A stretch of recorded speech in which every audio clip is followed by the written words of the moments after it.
Good morning po sa inyong lahat. At ngayon ay linggo na naman upang tayo ay magsama-sama at magpuri sa ating Panginoon. Okay. And this morning po, tayo muna ay manalangin bago natin umpisahan ang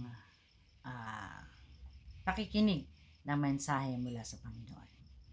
Thank you, Father God. Lord, kami po ay lumalapit sa iyo at inihiling po namin na kami pagindapatin mo sa iyong harapan, sa iyong paningin, Lord.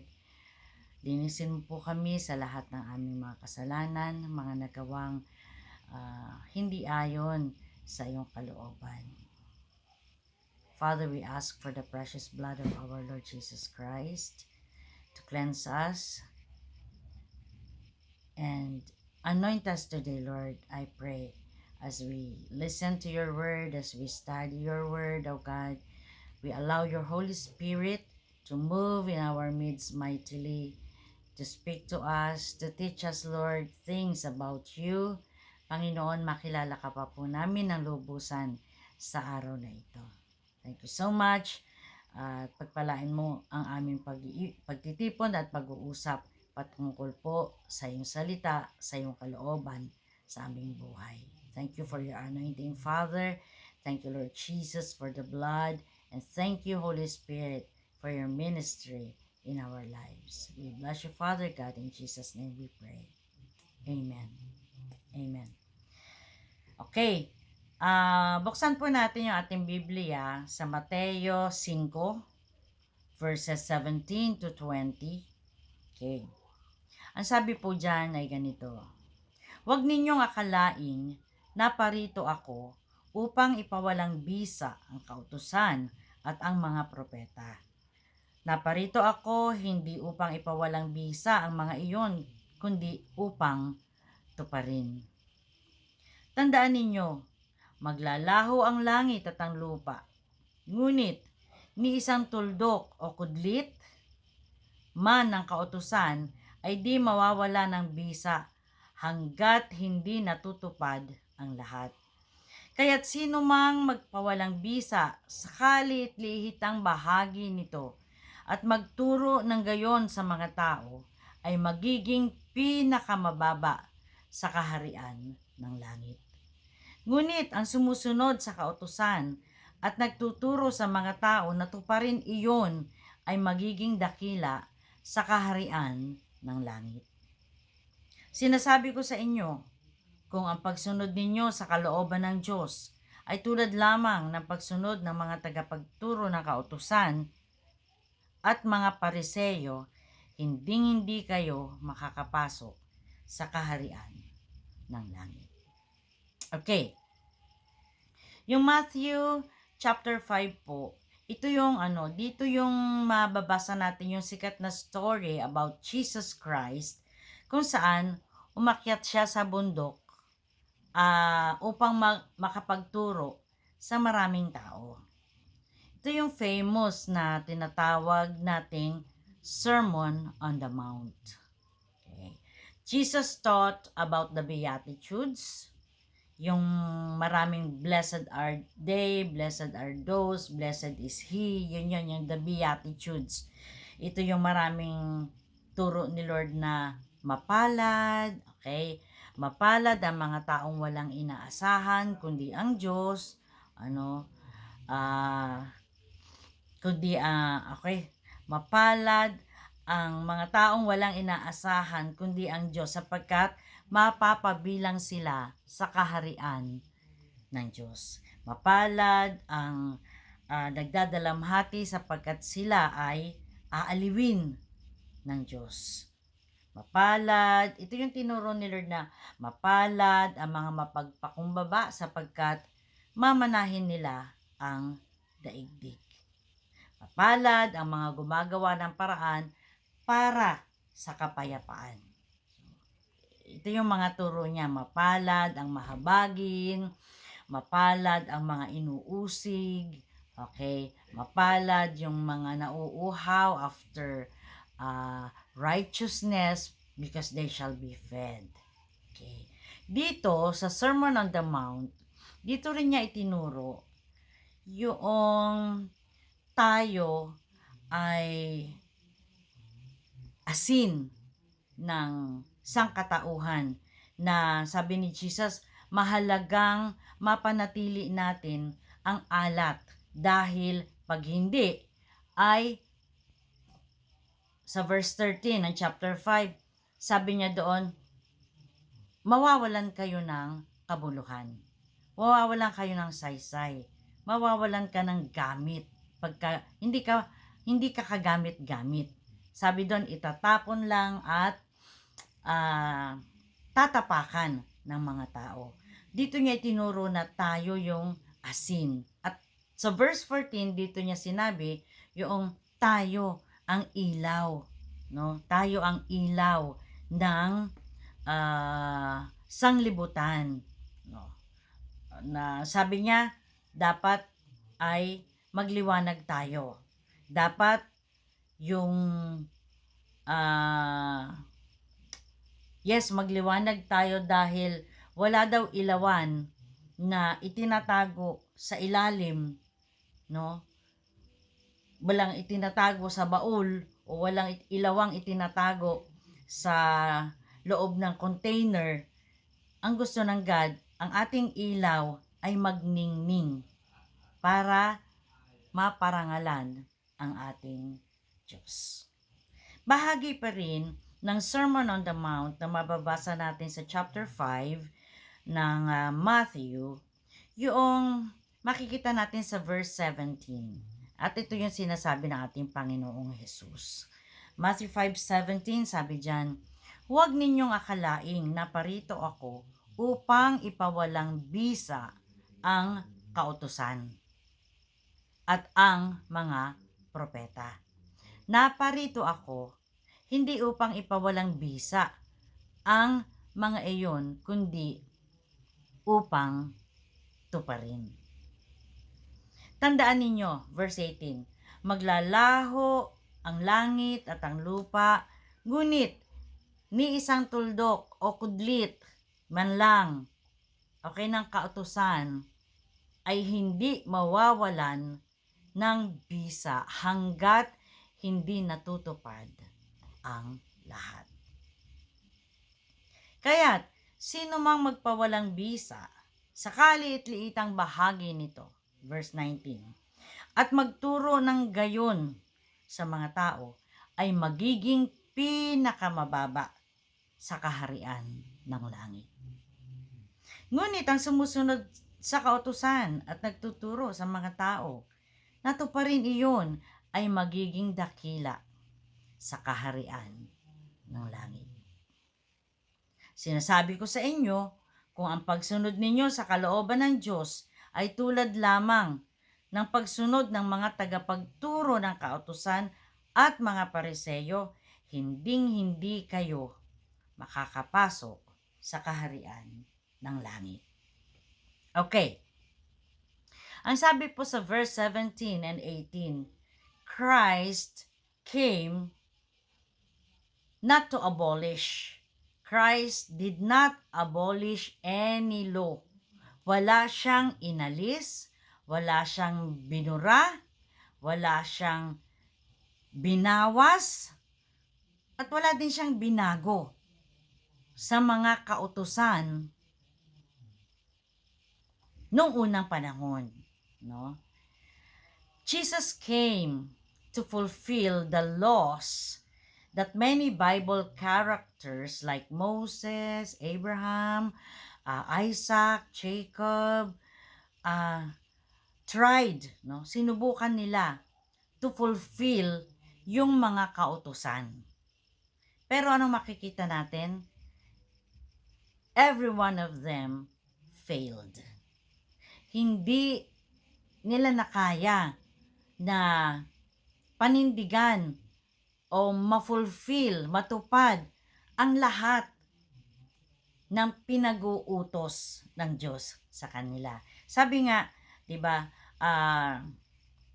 kung 10 ang utos at hindi mo lang nagawa ang isa sabi doon, you are guilty of disobeying all yung 10 na yon. Okay. So, balikan natin. Sabi ni Lord, I did not come to abolish the law, but I came to fulfill it. Through Christ's life on earth, through His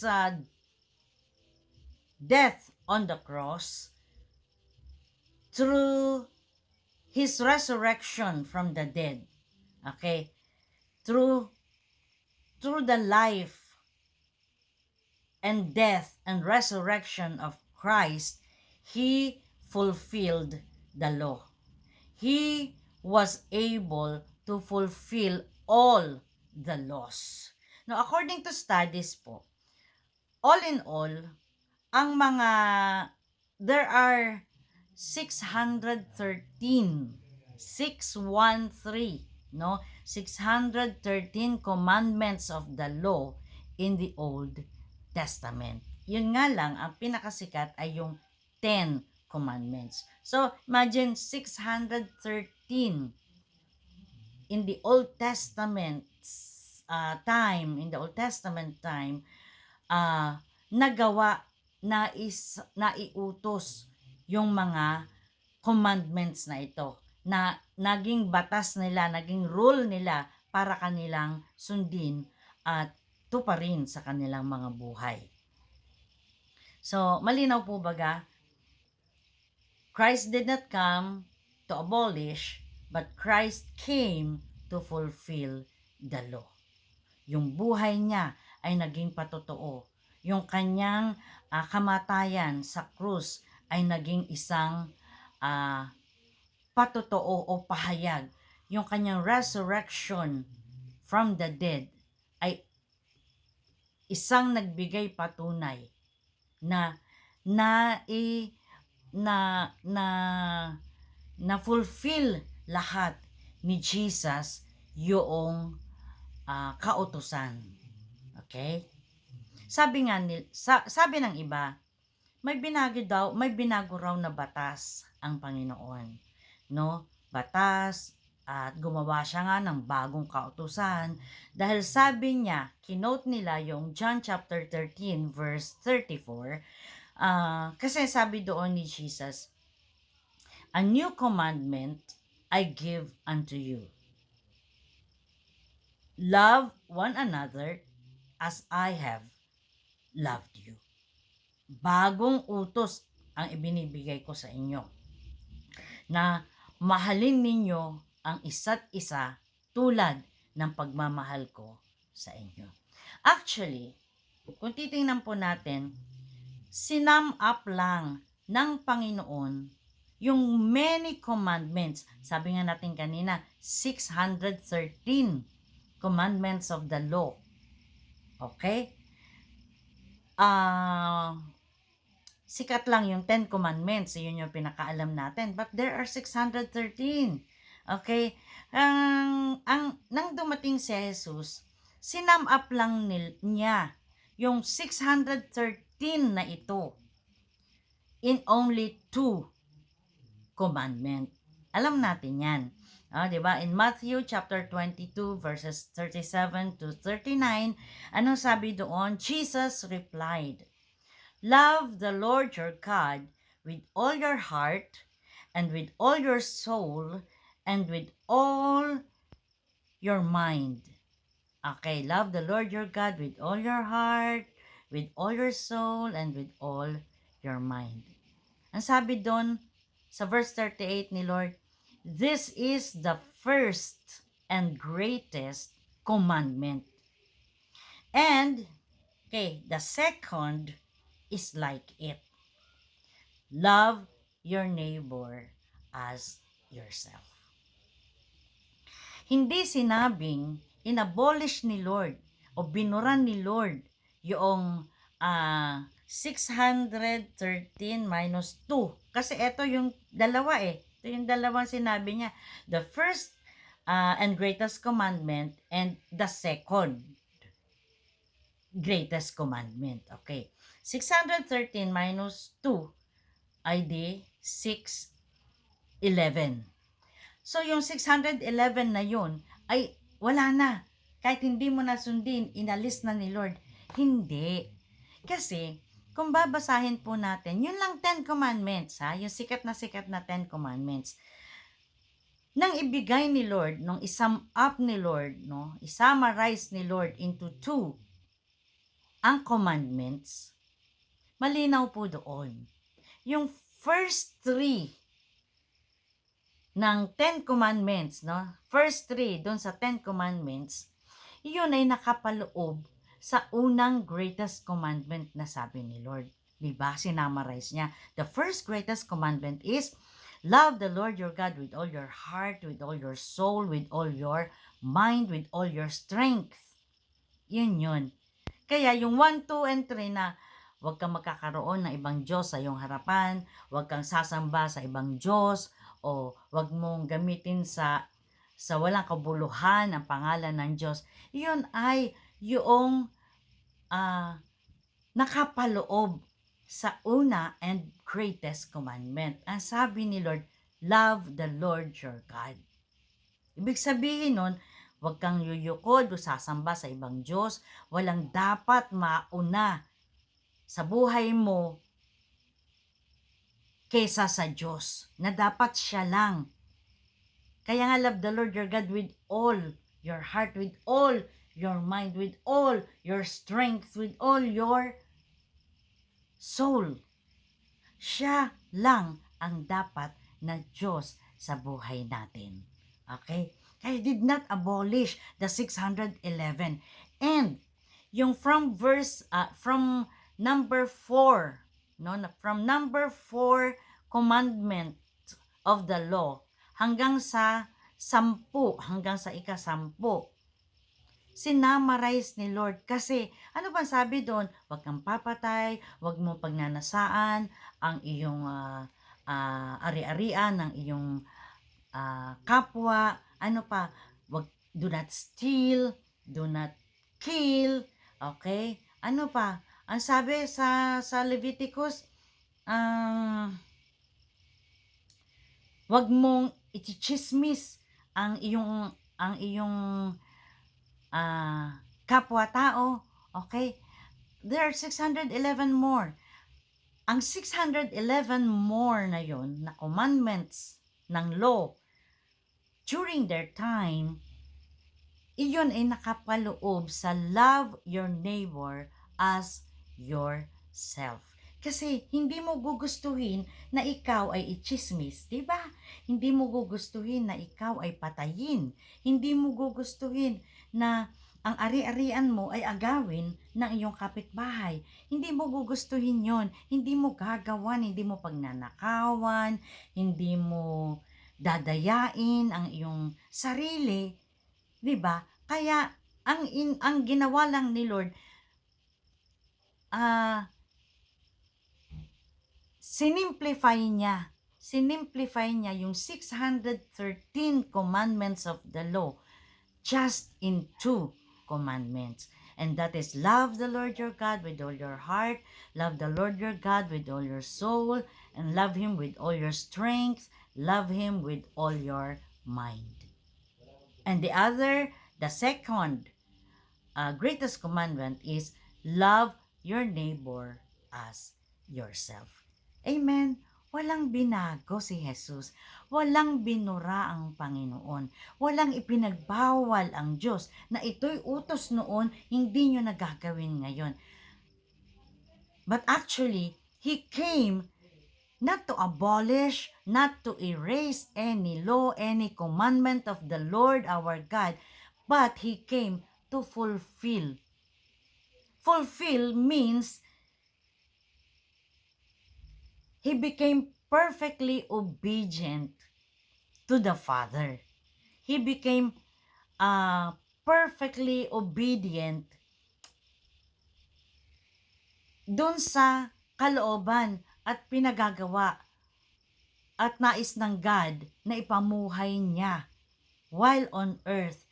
And through Jesus, He provided a sin sacrifice, no, that fulfilled all the sacrificial requirements. Binigay lahat ni Lord. Namatay nga siya bilang ransom for all of us. Binigay niya nga yung lahat para sa buhay niya, sa kamatayan niya, sa dugo niya, at sa muli niyang pagkabuhay, ay maligtas tayo sa kaparusahan ng batas. Kasi walang makakasunod sa batas. Walang makaka-fulfill ng lahat ng commandments na binigay ng God. But through Jesus Christ, through His life, through His death, and through His resurrection from the dead, natupad niya ang lahat ng kasulatan. Natupad niya ang lahat na nire-require ng batas. No? Ano yun? He gave us the salvation.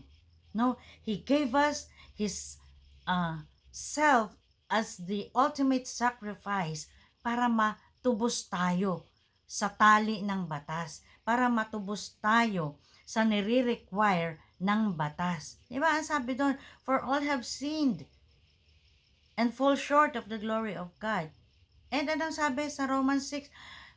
Ang kabayaran for the wages of sin is death. We all have to die kasi iyon. We all need to die kasi iyon yung sinasabi ng batas.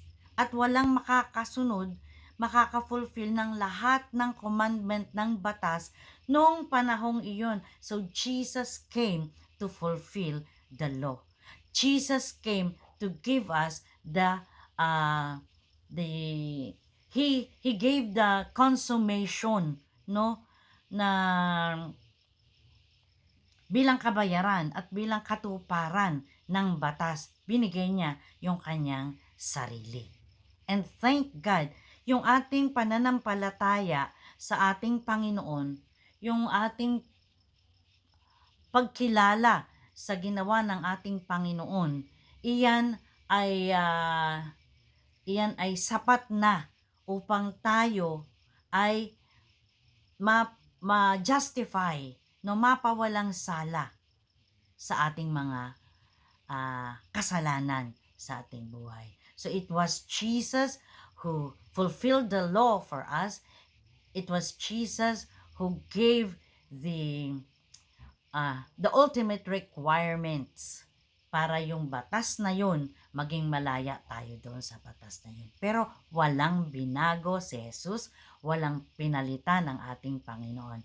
Through His perfect obedience, He has fulfilled the law and the prophets. Okay.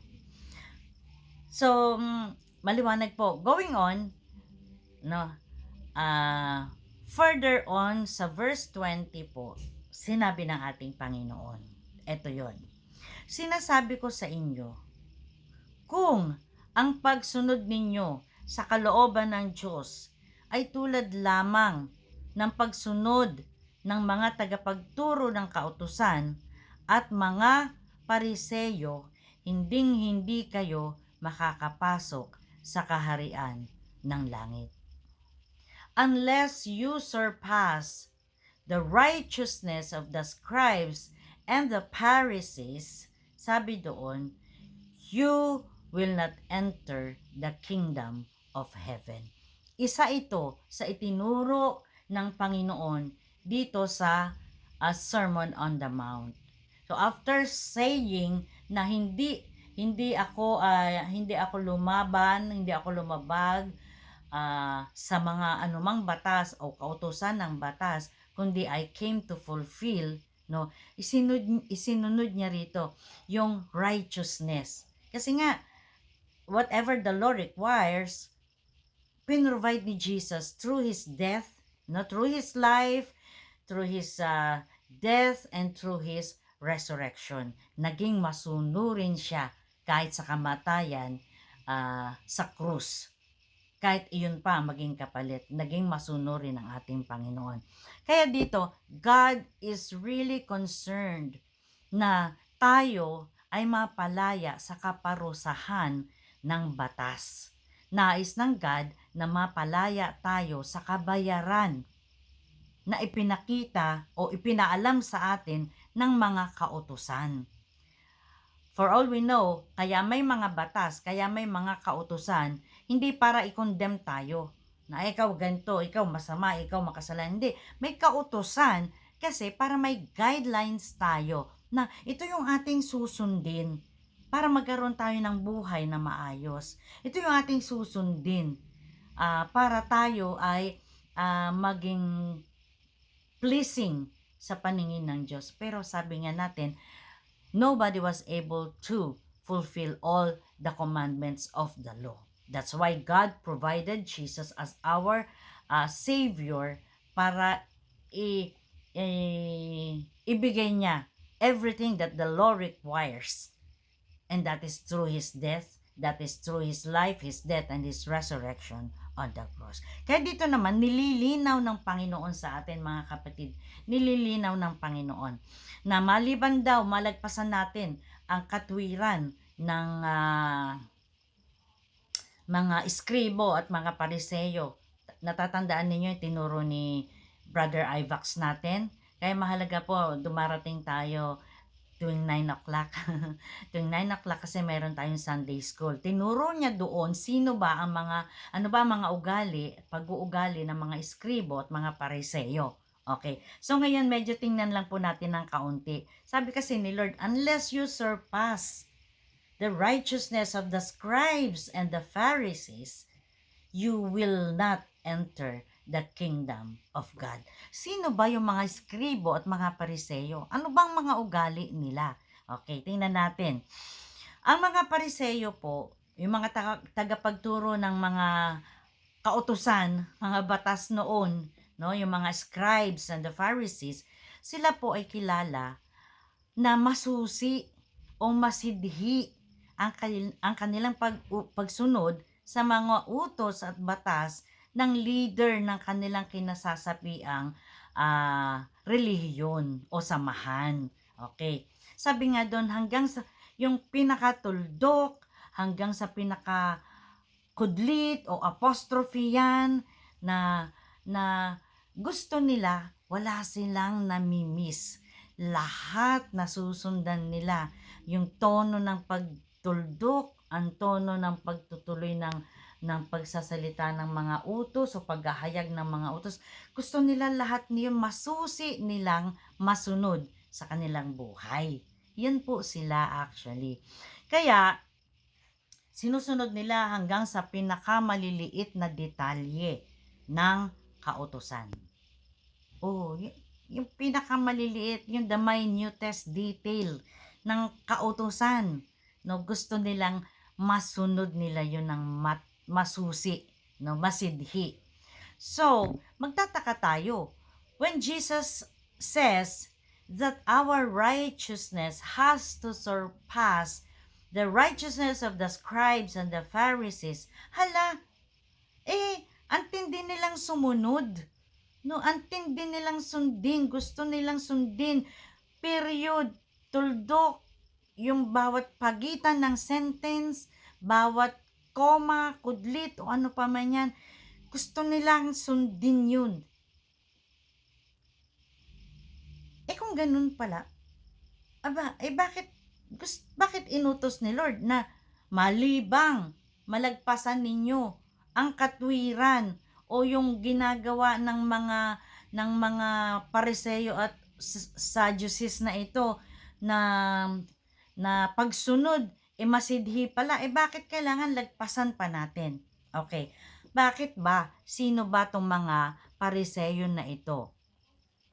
Pwede kasi nating isipin, ibig sabihin pala, higitan ko pa yung ginagawa ng mga pariseyo na kung gaano sila kasidhi na masunod yung mga utos, dapat dagdagan ko pa pala.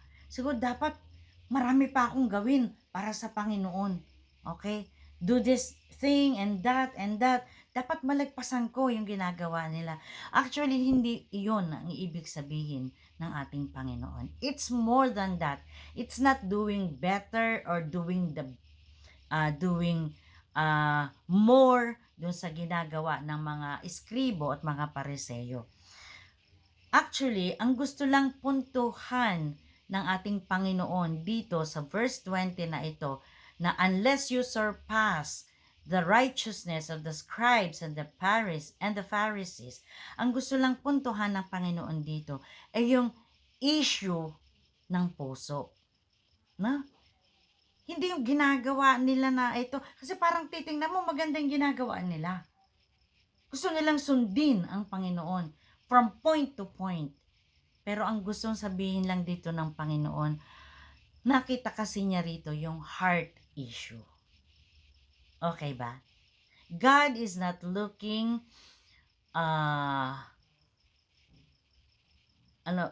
it is not about looking holy doon sa panlabas. Kasi ang mga Saduceo at Pariseo, alam nyo, pag naglakad dyan, halos parang akala mo mga banal, na mahahaba ang suot, maaayos ang suot, na yung mga kamay talagang akala mo pag naglakad pag natapakan yung, yung langgam, akala mo parang hindi makakatapak ng langgam, hindi makakapatay ng langgam kasi parang ganun sila. They want to look holy on the outside. Okay? Si Lord, ang ibig niyang sabihin dito, He is talking about being transformed on the inside. Hindi lang yung mukhang banal ka, hindi lang yung mukhang napakamukhang masunurin mo, na mukhang napakabait mo, panglabas. Because God is not looking on the outward appearance. Tandaan po natin yan. God is looking on the heart. God is looking on the inside of us. Ano sabi sa Matthew 15, verses 8 to 9? Sabi ni Lord dito sa mga Saduceo na to, sa mga Pariseo na to, kasi nakikita niya, after lang sila sa panglabas. They want to look holy, but inside they are not. Ay sabi ni Lord sa Matthew 15, these people honor me with their lips, but their hearts are far from me. Pwede pala yun. They are honoring God with their lips, pero wala yung puso. Hindi sincero sa kanilang Diyos. Ang sabi sa Matthew 15 verses 8 to 9, they worship me in vain. Their teachings, their laws are merely human rules. Hindi ko utos, kundi gawa nila, na inuutos nila, na sinusunod nila, gawa ng tao, utos ng tao, na sinusunod nila from point to point, simula sa umpisa hanggang pinakahuling tuldok at koma at kudlit. Kasi they want to appear obedient. They want to appear good. They want to appear. Kaya nga sabi ng Panginoon dito sa mga taong ito, para silang mga libingan na ang ganda-ganda. Ano, diba? Lalo ngayon, araw ng mga patay, ang ganda-ganda ng mga nicho. May mga pintura, naka-tiles, may mga bulaklak na nakapatong, mamahaling bulaklak. Pero ano yung nasa loob? Ang nasa loob ay mga nabubulok na buto. Okay? Kasi puro lang sila obsessed with that desire to appear good on the outside. O, ang ganda ko. Mukha akong banal. Mukha akong masunurin. Diba? Hindi ako mukhang suwail. Pero on the inside, kamusta ka? On the inside, kamusta sila? Kaya nga sabi ni Lord, these people, they follow rules. Pero yung puso nila, wala naman talagang pagsunod. Ang puso nila ay full of evil things, full of nabubulok na mga desire o mga mithiin sa buhay. Kaya, sabi nga dito, they were more concerned with looking righteous than actually being righteous. Okay? Than actually being righteous. Kasi, yun sila. Ano sabi ni Kuya Ivax dati? These people, the scribes and the Pharisees, they are hypocrites. Okay? hipokrito sila, mapagkunwari sila. Gusto nila yung self-attention. Gusto nila sila yung makikita, gusto nila sila yung itataas. Ano nga ang sabi ng Panginoon sa gospel? Gusto nila sila yung nakaupo sa prime seat. No, kung may handaan, gusto nila doon sila sa pinaka-prime na upuan na makikita ng lahat. Ayaw ni Lord ng ganun. Kaya nga, dito, gusto tayong paalalahanan ng Panginoon. Life, higitan ninyo ang pagiging makatwiran ng mga iskribo at mga pariseyo. Higitan ninyo yung kanilang pagsunod. Ang kanilang pagsunod o ang inyong maging pagsunod ay hindi lamang panlabas, hindi lamang pakitang tao, hindi lamang palamuti sa sa atin, no? Na makita nilang maganda lang tayo. Ang gusto ng God, higitan natin. Hindi tayo pakitang tao. Sa paglilingkod po natin, hindi tayo pakitang tao. Na ay, ang galing-galing niya, ang sipag niya. Hindi, kundi yung ginagawa natin ay galing sa isang pusong na transform o na bago dahil sa pakikipagrelasyon sa Panginoon. Hindi naglilingkod tayo kasi para makita nila, para mapuri ako ni pastor, para i-promote ako ni pastor. That's not the kind of righteousness that the Lord said in verse 20 of chapter 5 ng Matthew. Sabi doon, higitan nyo. Kasi kung tulad din ng righteousness ng mga pariseyo, ang sabi ng Panginoon, hindi ka makakapasok sa langit, sa kaharian ng Diyos. Amen? Kaya nais ng God na yung totoong katwiran, yung totoong pagsunod. Romans chapter 4 verse 3, ang sabi diyan, for what does the scripture say? Abraham believed God and it was counted to him as righteousness. God wants us to have that kind of righteousness, not the righteousness that sasabihin mo ay galing sa'yo. For we do not possess righteousness of our own. We only, tulad ni Abraham, when he believed God, it was considered to him, it was counted to him as righteousness. Yung pananampalataya natin sa Panginoon, yung pagtitiwala mo sa Panginoon, yung pagtitiwala mo sa ginawa ng Panginoong Jesus na sapat ang kanyang ginawa sa krus ng Kalbaryo, sapat yung kanyang pagkabuhay na maguli, na tanggapin mo sa buhay mo, tanggapin natin sa puso natin, and that will be our righteousness. Righteousness through what Christ has done on the cross. Righteousness through what God the Father has provided through His only Son. Righteousness not of our own good works. Wala pong ganun. Na, ay mabait naman ako, I am righteous, ay hindi naman ako pumapatay, ay hindi naman, nagbabayad naman ako ng utang ko, I'm good, I'm righteous on my own. Hindi po iyon. Yan yung righteousness of the scribes and the Pharisees na binibilang nilang magaling sila, righteous sila, no, makatwiran sila, no, banal sila. Okay? Kasi maaayos ang kanilang pinapakita. But God is not looking on the outside. God is always looking at the heart of every person. Amen? Galatians 3:6. Oh, pinakita nito.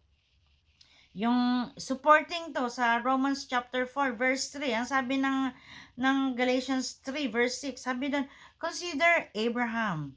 He believed God and it was credited to him as righteousness. Yung pananampalataya mo, yung pagtitiwala natin, no? Pagkilala natin sa Panginoon na siyang nag-provide sa atin ng righteousness. righteousness that exceeds, no, that surpasses the righteousness of the scribes and the Pharisees. Sa kanila, gusto lang nila word for word